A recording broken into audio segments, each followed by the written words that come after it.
नमस्कार। Esoteric traveller में आप सभी का स्वागत है। आशा करती हूँ कि आप और आपका परिवार कुशल मंगल और स्वस्थ होंगे और आप अपने साधना मार्ग पे अच्छे से डटे होंगे। चलिए चलते हैं आज के टॉपिक की ओर। आज का हमारा टॉपिक है सिद्धियों के बारे में। क्या सच में सिद्धि नाम की कोई चीज होती है? क्या अध्यात्म में सभी को सिद्धि प्राप्ति भी होती है? और अगर सिद्धियां होती है तो क्या वह हमारे साधना के लिए उपयुक्त है? ऐसे कई सवाल एक आध्यात्मिक साधक के मन में हमेशा आते हैं। मुझे भी आए। आपने अनेक देवताओं को संत सिद्ध पुरुषों की कथाएं सुनी होगी, जिसमें देवता मनचाहा आकार लेते हैं, मनचाहा रूप लेते हैं, दृश्य हो जाते हैं, अदृश्य हो जाते हैं। एक ही गुरु के दो तीन अलग जगह उपस्थित होने के भी अनुभव काफी साधकों को होते हैं। भौतिक शरीर के नष्ट होने के बाद भी कई गुरु पुनः भौतिक शरीर धारण करके उनके शिष्य को मिलते हैं, दिखाई देते हैं, यहाँ तक कि उनसे बात करके उन्हें कोई टीचिंग अगर वो देना चाहते हैं तो वो देते हैं। ये भी आपने सुना होगा। शरीर को भारी कर देना, शरीर को हल्का कर देना, पानी पे चलना, पानी से जो भी वो बोले वो तात्काल सच हो जाना, दिव्य दृष्टि से दूर अंतर की चीजों को देखना और बिना खाए वर्षों वर्षों तक भौतिक शरीर को कार्यरत रखना, हवा से चीजें उत्पन्न करना, खाने पीने की चीजों को खत्म ही ना होने देना। ऐसी कितनी ही कहानियां हमने सुनी है। कई लोगों का तो दावा भी है कि उन्होंने अनुभव भी किया है। तो क्या हमने अभी तक इसे अनुभव के रूप में जाना नहीं है, इसलिए सच नहीं है? अगर इतने सालों से लोग इन चीजों के होने का दावा करते हैं तो क्या वह झूठ है? यही सवाल मुझे भी आए थे। आज तक मैं काफी लोगों से मिली हूँ। बचपन से ही मेरे ऊपर काफी गुरुओं के हाथ रहे हैं, उनकी कृपा रही है। हालांकि जो आपको मिलता है ना, बहुत इजीली मिलता है, उसकी आपको कीमत नहीं होती है। लेकिन जब आपको इन चीजों की समझ आने लगती है, तब तक वो चीज जा चुकी होती है और चले जाने के बाद ही बहुत बार आपको उस चीज की महत्ता समझ में आती है। तो अगर मैं अपने अनुभव के बारे में कहूँ तो बचपन से ही मेरा मिलना काफी गुरुओं से रहा है, जो कि उनमें से काफी सिद्ध के नाम से प्रसिद्ध थे, काफी जागृत गुरुओं के नाम से प्रसिद्ध थे। हालांकि मैंने उनको अपनी आंखों से कभी ऐसे हवा से फल निकालते हुए नहीं देखा या फिर कोई चमत्कार करते हुए नहीं देखा, लेकिन हाँ, उनकी प्रेजेंस जो है वो काफी डिवाइन, जिसे हम कहते हैं, उस तरीके की थी। पुणे के विद्यानंद स्वामी, अक्कलकोट के अन्ना साहेब मोरे, आर्ट ऑफ लिविंग के श्री श्री रविशंकर जी और ईशा फाउंडेशन के सदगुरु जग्गी वासुदेव जी को मैं व्यक्तिगत रूप से मिली हूँ। इनसे आशीर्वाद भी प्राप्त किए हैं और अपनी कला द्वारा इन्हें सेवा भी समर्पित की है। कहने का तात्पर्य यही है कि मैंने इनके चमत्कार अपनी आंखों से देखे नहीं, लेकिन इस सबकी दिव्यता की अनुभूति मैंने जरूर की है।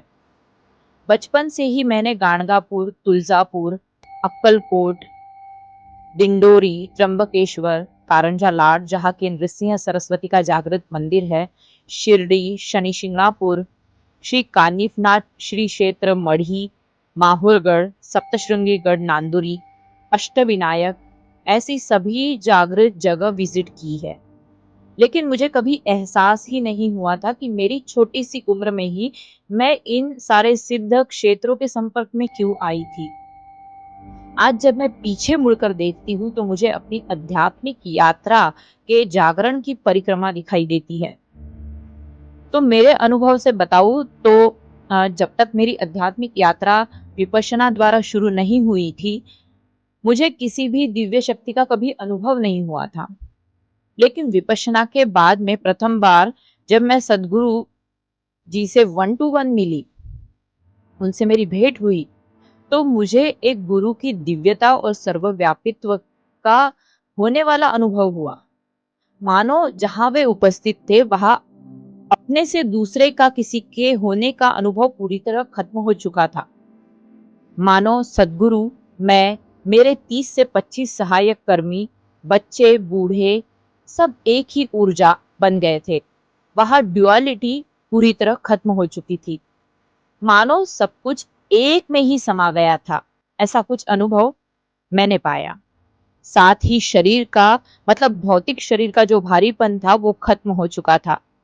मानव भौतिकता का वजन, आकार, रूप, रंग सब डिसॉल्व हो के बस केवल ऊर्जा ही ऊर्जा सर्वत्र थी। जब वे बोल रहे थे तो केवल वही सुनाई दे रहे थे। तो कुछ इस प्रकार का मेरा व्यक्तिगत अनुभव सतगुरु के साथ रहा। यह सिद्धत्व का ही अनुभव था। तो सिद्धियां तो निश्चित ही होती है, ये तब मुझे समझ में आया, और ध्यान मार्ग द्वारा इसकी प्राप्ति भी होती है। ऐसा आचार्य गोयंका जी ने भी बताया है कि सिद्धियां प्राप्त होती है। अपने ध्यान मार्ग पर चलते चलते आपको इसकी प्राप्ति जरूर होती है, लेकिन इसका बखान नहीं करना चाहिए। उन्होंने कहा है कि अगर आपको कोई स्थिति प्राप्त भी हो जाए तो इसे कभी उजागर भी ना करें, बस ये आपके अंदर आपके मन में रहना चाहिए। क्योंकि जब आपको सिद्धियां प्राप्त हो जाती है ना, तो आपका ध्यान मुक्ति के मार्ग से हटकर सिद्धियों का खेल खेलने में लग जाता है।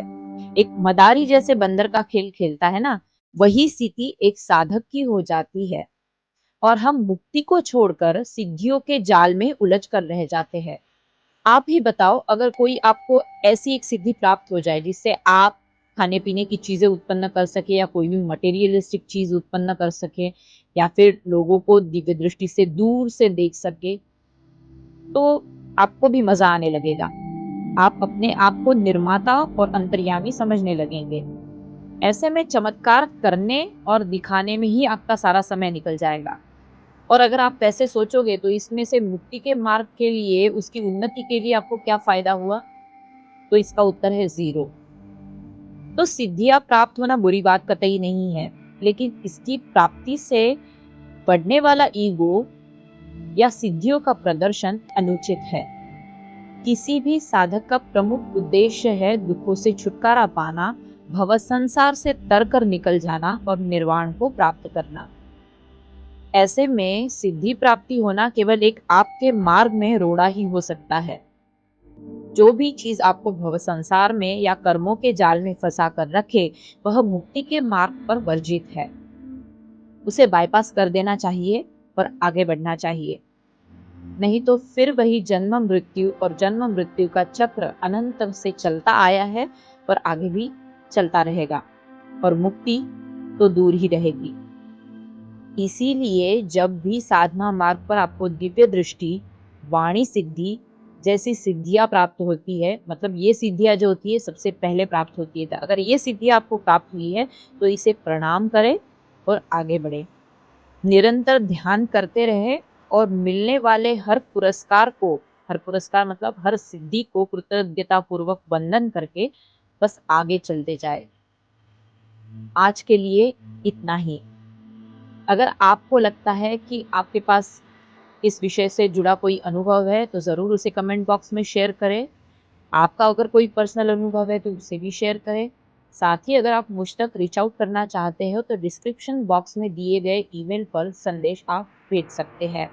अगर यह वीडियो आपको सहायक लग रहा है तो इसे लाइक ज़रूर करें और आपके सहायक साधकों के साथ भी ज़रूर इसे शेयर करें। साथ ही चैनल को सब्सक्राइब करें और कलेक्टिव कॉन्शियस को बढ़ाने में मदद करें। मैं मिलती हूँ आपको अगले वीडियो में। तब तक के लिए सबका मंगल हो, सबका कल्याण।